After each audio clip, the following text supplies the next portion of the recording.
Reuben आता 6वीला जाईल, हिच्याकडे बघून कोण म्हणेल का रुबेन 6वीला जाईल? म्हणजे माहीत नाही, मी त्याला काहीही शिकवायला जात नाही की तू डाएट कर वगैरे. त्याचं वय आहे खाण्यापिण्याचं, बट समहाव त्याचं असं झालं की जास्त शुगर नको मला, खूप शुगरी आहे, नको. पुरणपोळी एक खायला म्हणतो जास्त शुगर असेल ना, नको. म्हणलं खा गपचूप, तुला खूप खेळायचं आहे आत्ता, आता कशाला डाएट. नको. माझ्या फ्रेंड्स पण असे बारीक आहेत ना, मला पण छान बारीक राहायचे. आणि 13 कधी होणार आहे, मला जिम जॉईन करायचं आहे. ते हे मी काही शिकवलेलं नाही आहे त्याला. मी तेवढंच सांगते की रुबेन, साखरेचं प्रमाण अति ठेवू नको. ते लहान मुलं असो किंवा मोठी माणसं असो, ते कोणासाठीच चांगलं नाही आहे.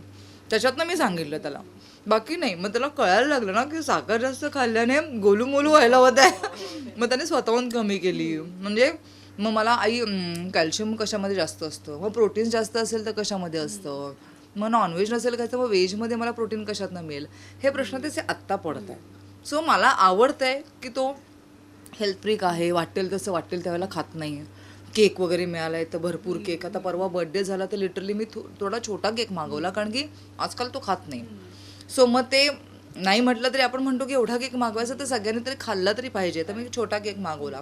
का नको, खूप शुगर असते त्याच्यामध्ये. म्हणतो माय गॉड, बाळाचे पाय पाळण्यात दिसत आहेत. बघ ना माझं असं झालं. आणि व्हेरॅज बाकी ज्युसेस वगैरे त्याला फार आवडत नाहीत. म्हणजे माझे ज्यूस म्हणजे मी बीटरूट आणि गाजर असं टाकून मी ज्युसेस बनवते.